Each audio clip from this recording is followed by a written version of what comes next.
What's going on, everybody? We've got a Monday MLB slate with a few spots that really stand out from a betting angle. We're going to run through all the games. I'm going to keep this one clean, keep it moving, and give you the sides and angles that make the most sense based on the numbers you gave me. Let's get right into it. First up, the New York Yankees heading to Detroit to take on the Tigers. The Yankees come into this game at 46-30, and they're sitting 2 games up on Tampa Bay in the AL East. They just dropped 2 out of 3 to the Reds, so this is a bounce-back spot for them, and I think they're in a good position to respond. They'll give the ball to Jarrett Cole, who has been really solid this year. He's 2-1 with a 2.57 ERA, and over his last 5 starts he's been very good. There was one weird outing against Cleveland, but outside of that, he's been dominant. That's the biggest edge in this game for me. I expect very good stuff from him here, especially against the Tigers lineup that just doesn't scare me much at the plate. The Yankees bullpen has also been a strength all year. It's been a top 10 bullpen, so the pitching side looks strong overall. The only real concern is that the offense was quiet against the Reds, scoring only 3 total runs over the last 2 games combined. That said, I'm not ready to overreact to that. This is still a Yankees team that has been excellent at the plate over the course of the year, even if injuries are starting to take a toll. Wells is also coming back after being out for a couple of weeks, so that's something to watch. Detroit, on the other hand, is 33-44. They just swept the White Sox, which is nice for them, but they're still 11 games under .500 and a long way out of the mix. They'll start for Valdez here, who is 3-5 with a 4.09 ERA. He's coming off a strong outing against Houston, where he allowed just 1 unearned run over 6 innings. But even with that, Detroit is only 1-4 over his last 5 starts.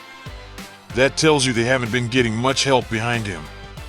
He's not a bad pitcher, but this is his first time facing the Yankees this season, and I'm not expecting him to shut them down. Detroit's bullpen has actually been okay with a 3.92 ERA, but the offense is the issue. They scored 5, 4, and 4 runs against the White Sox, and season-long they're 25th in runs scored and 24th in batting average. Riley Green has had an okay season, but this is still a team that struggles to score. I don't love forcing totals right now, so I'm mostly staying away from that. But in terms of the side, my best pick is Yankees here. They're in a bounce-back spot, they have the better starter, and I think this is a good spot for them to get back on track. Next up, Kansas City heading to Tampa Bay to take on the Rays. The Royals are 32-46 on the season, but they did just take 2 out of 3 from the Cardinals. They lost the finale in dramatic fashion, 12-10, so there's at least some offensive confidence coming into this one. They're starting Michael Wacha, who is 4-5 with a 3.64 ERA. He's had some rough spots recently, especially over his last 3 starts against the Rangers, Twins, and Rangers again. His last outing was against Washington, where he went 6 innings and allowed 3 earned runs. That's not terrible, but the concern here is that he's pitching for the Royals, and that doesn't leave a lot of room for mistakes. The Royals' bullpen has also been a real problem, sitting at a 4.86 ERA. The offense did show some life against St. Louis, scoring 10, 6, and 14 runs in that series. But over the full season, they've still been a bottom-tier offense. So while they're hot right now, I'm not rushing to trust that form blindly. Tampa Bay comes in at 2 games back of the Yankees in the AL East, and they'll start Drew Rasmussen, who you referred to as your red-bearded brother. He's 6-3 with a 2.59 ERA, and he's been rolling. He just threw 7 innings of 1-run ball against the Dodgers, and over his last 21 innings, he's allowed just 1 run. That's ridiculous form. The Rays' bullpen isn't perfect, with a 4.53 ERA, but the offense has enough talent to matter. They're 3rd in batting average, 4th in on-base percentage, yet still only 18th in runs scored. That tells you they can get on base, but they haven't always turned that into big scoring games. They scored 4, 3, and 5 runs against Washington, so they're not exactly exploding offensively either, but I still like the setup for them here. My best pick here is to take the Rays on the money line. Rasmussen is in great form, Walker has had his struggles, and if Tampa doesn't get to him early, they should be able to work through that Kansas City bullpen. This feels like a strong home spot for the Rays. Next we have Texas heading to Miami to take on the Marlins. The Rangers are 37-40 and just won 2 out of 3 against the Padres. They're also only 2 games back in the AL West, so they're still hanging around. They'll start Kumar Rocker here, who is 2-6 with a 4.17 ERA. He got shelled by the Twins last time out, though before that he had been better against the Royals and Guardians. So there's a little bit of a mixed bag here. The Texas bullpen has been excellent all season, which gives them a real chance to stay in games. The offense, though, has been a work in progress. Even so, they put up 4, and 9 runs in that series against the Padres, which is pretty good work considering they're still 28th in runs scored and 24th in slugging percentage. Miami comes in after sweeping the Giants, and they're now 2 games over .500. Tyler Phillips gets the start, and he's 3.10 on the year. He got lit up by the Phillies last time out, but before that he had decent starts against Tampa Bay. That makes him an interesting arm here, but I still think Miami has the edge at home. The Marlins bullpen has been excellent with a 3.33 ERA, 4th best in the majors. And the offense has been solid enough, scoring 2, 6, 4, and 12 in recent games. They're 16th in runs scored overall, and they've been fine even without Hicks for a bit. Miami has been incredible at home this year, and I think that matters a lot here. Rocker is still a little too uncertain for me, and the Marlins have the better overall setup at home. So my best pick is Miami in this one. Now we have the Phillies heading to Washington to take on the Nationals. The Phillies are live right now and currently up 6-2 in the middle of the 6th, so the hope here is that they finish the job and the bullpen can hold up. They've been playing a lot better down the stretch, and this has the feel of a game where they're trying to keep that momentum rolling. The big issue is that we do not have a confirmed starter for Philadelphia. That matters, because if this turns into some kind of bullpen game, it could get a little tricky. Still, the Phillies bullpen has been better than it was early in the year, even if a 3.93 bullpen ERA is not exactly elite. Offensively, the Phillies have also started swinging it much better lately. On the season, they're only 18th in runs scored and 26th in batting average, but the recent form has been much stronger. That matters in a spot like this because they may need the offense to keep carrying them. Washington, though, is not an easy team to ignore at plus money. They just dropped 2 out of 3 against Atlanta, but they've been one of the highest scoring teams in the majors overall. They're 1st in runs scored and 3rd in slugging percentage, even if they're not mashing right now. Foster Griffin gets the start for Washington, and he's been excellent. He's 7-2 with a 3.32 ERA, and over his last 5 starts he's given up just 6 earned runs total. The Nationals are 4-1 over his last 5 outings, so he's been giving them exactly what they need. He also already faced the Phillies on opening day and held them to 2 earned runs over 5 innings in a 13-2 Nationals win. That's at least something to keep in mind. My best pick here is the Nationals at plus money, because the Phillies don't have a confirmed starter and there's at least some bullpen uncertainty. Next up, Houston heading to Toronto. The Astros just won 2 out of 3 against Cleveland and they're still only 3 games back in the AL West. That's a pretty solid spot for them, and they'll hand the ball to Hunter Brown, who has been fantastic so far. He's 1-0 with a 1.10 ERA through 3 starts, and he's looked sharp in every one of them. That is exactly the kind of form you want when you're going on the road.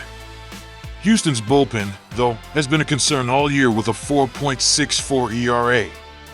The offense has been what's kept them afloat, ranking 11th in runs scored and 7th in slugging percentage.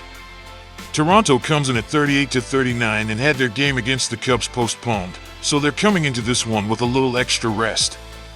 Shane Bieber is set to make his season debut, and that adds a lot of uncertainty. We know what he was before the injury last year, but this is still his first look this season. Season long, though, they're still 23rd in runs scored, 9th in batting average, and 25th in on-base percentage. So there's still a lot of room for improvement. My best pick is Houston here getting plus money with Hunter Brown on the mound. That's a very playable price for a pitcher in this kind of form. Next, Chicago heading to New York to take on the Mets. The Cubs are 40-37 and are coming off the postponed game against Toronto. They'll give the start to Shota Imanaga, who is 4-6 with a 4.26 ERA. He's coming off back-to-back good starts against the Rockies, which is fine, but I don't want to overreact too much to that. He had a rough stretch before that, and while the Rockies have been a decent offensive team, this is still a tougher ask against the Mets. The Cubs' bullpen has been solid with a 3.82 ERA, but the bigger issue lately has been offense. They've finally picked it up a bit, scoring 6, 16, and 8 over their last few games, but season-long they're still only 8th in runs scored, 17th in batting average, and 12th in slugging. That's not terrible, but it's also not the same early season team that was rolling. The Mets are coming off Sunday Night Baseball, where they're currently down 6-2 late against the Phillies. For Game 1 of this series, they'll start Kodai Senga, who is 0-5 with a 9.00 ERA. That's rough.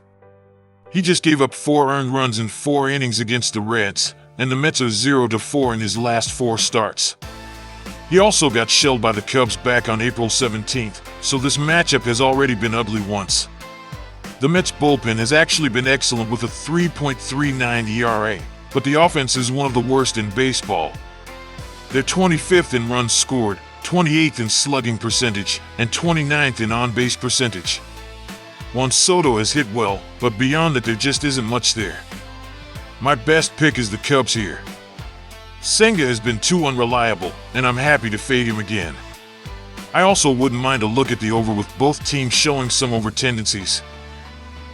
Next up, an NL Central matchup, Milwaukee heading to Cincinnati. The Brewers coming off a 9-4 win over Atlanta, and they'll hand the ball to Brandon Woodruff, who is back from the IL. He's 2-1 with a 3.60 ERA, and while his last outing was injury-shortened, the main question is just whether he's fully healthy. The Brewers' bullpen has been excellent, top 10 in the majors, so there's not much to complain about there. Offensively, they've been one of the better teams in baseball all year.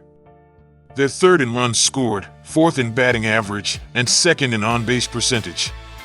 That's a really strong offensive profile, even if they don't live off the home run. They've scored 9, 3, 2, and 9 in recent games, so the production has still been there in spots. Cincinnati is 37-39 and just took 2 out of 3 from the Yankees, which is a nice boost for them. They'll start Brady Singer, who is 3-6 with a 5.32 ERA. He actually looked good last time out against the Mets, but overall this season has been rough. Before that outing, the Reds had lost 7 straight Singer starts, which says a lot. The Reds' bullpen was good early in the year, but now it's one of the worst in baseball. Offensively, they've also been inconsistent. They scored 4, 10, 5, and 12 in recent games, but season-long they're only 21st in runs scored and 29th in batting average. I lean Brewers slightly, and my best pick is over 9 runs, but this is not a game I'm looking to get heavy on. Next, Cleveland heading to Chicago. The Guardians just dropped 2 out of 3 in Houston after also dropping 2 out of 3 in Milwaukee, so they're trying to stop the slide here. Gavin Williams gets the start, and he's 9-4 with a 3.83 ERA. He was shelled by the Brewers in his last outing, but this is a nice bounce-back spot. His last 5 starts have come against the Brewers, Yankees twice, Nationals, and Phillies, so this is a step down in competition. The Cleveland bullpen has been solid all year. The offense, though, has been a mess. They're 25th in runs scored, 29th in slugging, and hitting just .229 as a team, which is 28th in the majors. That's not a group I trust to carry a game. Chicago has lost 5 of its last 6 and just got swept by Detroit. They'll start Anthony Kay, who is 6-2 with a 4.61 ERA. He got hit by the Yankees in his last start, but before that he had a good outing against the Dodgers. The White Sox bullpen has been a little below average with a 4.30 ERA, and the offense has really fallen apart. I lean Cleveland slightly, mainly because I think Gavin Williams can bounce back. but this one is close enough that I'm not going too deep into it. Next up, the Dodgers heading to Minnesota. The Dodgers are 49-29 and just lost 2 out of 3 to the Orioles. They'll start Eric Loar, who is 2-5 with a 5.37 ERA. Offensively, this is still the Dodgers. They're second in runs scored and first in most other offensive categories. They just happen to have a couple of quieter games against Baltimore, scoring 1 run and then 2 runs, so I'm expecting a bounce back. Minnesota is 38-41 but has actually been playing much better, winning 6 of their last 7. They're only 3.5 games back in the AL Central, so they're not out of it by any means. ZB Matthews gets the start, and he's 3-4 with a 4.78 ERA. He's been alternating good and bad starts for a while now, which makes him hard to trust against a lineup like this. He just gave up 2 earned runs over 7 innings against Texas, but before that he got hit hard by Detroit and Pittsburgh. That's a pretty shaky profile going into this matchup. The Twins' bullpen is a disaster right now and sits last in bullpen ERA. Byron Buxton and Josh Bell are both contributing, and season-long they're 5th in runs scored and 8th in slugging. My best pick is the Dodgers here. I think Loar is in a strong enough spot, and I don't trust Matthews to handle this lineup. Next, Arizona heading to St. Louis. The Diamondbacks just lost 2 out of 3 against the Twins, and they'll start Mel Kelly, who is 5-6 with a 5.81 ERA. He was hit hard by the Angels last time out, and the Diamondbacks are 0-3 in his last 3 starts. That's not a great look at all. Arizona's bullpen has been middle of the road, but the offense has really taken a step back. That's not the same group people were worried about in years past. St. Louis comes in after taking a game from Kansas City, and they'll start Andre Pallante, who is 8-4 with a 3.76 ERA. He's been excellent in 4 of his last 5 starts and has worked against some solid teams during that stretch. The Cardinals' bullpen is a concern with a 4.34 ERA, but the offense has been pretty strong. They scored 12-10 in that win over Kansas City, and season-long they're 15th in runs scored, 12th in batting average, and 8th in on-base percentage. My best pick is the Cardinals here, but not enough to feel amazing about it. Next up, Boston heading to Colorado. The Red Sox come in at 31-40 and just took 2 out of 3 against Seattle. They'll start Jake Bennett, who is 1-3 with a 4.79 ERA. He actually threw the ball pretty well against Toronto last time out, going 5 1/3 innings with 2 earned runs allowed and no walks. That's a nice sign, but pitching in Colorado is a different challenge altogether. Boston's bullpen has been excellent, but the offense has been the real problem. They're 29th in runs scored, 26th in slugging, and 23rd in on-base percentage. That's just not good enough, and it's hard to trust them consistently. Colorado is coming off 2 out of 3 wins over Pittsburgh, so there is at least some positive momentum. Ryan Felner gets the start, and he's 2-2 with a 5.05 ERA. He's been up and down, though he did have better starts against Milwaukee and San Francisco. The Rockies' bullpen is still one of the worst in baseball, but the offense has been a bright spot. They're 13th in runs scored, top 10 in batting average, and top 10 in slugging. That's a real home field factor for them. My best pick is Colorado getting the plus money here. I don't trust Bennett enough to lay that kind of number on the road, especially in this park. Next, Baltimore heading to Los Angeles to take on the Angels. The Orioles just won 2 out of 3 against the Dodgers, so they've got some good momentum. Kyle Bradish gets the start, and he's 4-7 with a 4.00 ERA. He's coming off a strong outing against Seattle, though he has had some hiccups recently against Seattle and Toronto. Still, this is a much softer offensive matchup. Baltimore's bullpen is a concern at 4.50, but the offense has been strong. They put up 12 runs in their last game, and season-long they're now 9th in runs scored. They're only 20th in batting average, but they rank in the top half of the league in both on-base and slugging. The Angels are 32-47 and just won 2 out of 4 against the Athletics. They'll start Sam Allardyce, who is 2-2 with a 4.50 ERA. He just got hit hard by Arizona, allowing 6 runs in 3 innings. That's not the kind of form you want going into a matchup with Baltimore. The Angels' bullpen has been a huge problem with a 4.75 ERA, and the offense is still not very good overall. They've scored 9, 7, and 11 in recent games, but season-long they're 21st in batting average and 16th in on-base percentage. My best pick is the Orioles here, but the price is too steep for me to get heavily involved. Last game on the board, Monday Night Baseball, Atlanta heading to San Diego. The Braves are 48-28 and just won 2 out of 3 against Milwaukee. They'll start Grant Holmes, who is 4-3 with a 4.33 ERA. He just got rocked for 2 bad innings against the Giants, so this is a bounce-back spot.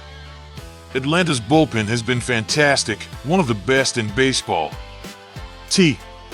Season-long, the Braves are 7th in runs scored, 6th in batting average, and 4th in slugging. That's still a scary profile. San Diego is 39-37 and just lost 2 out of 3 to Texas.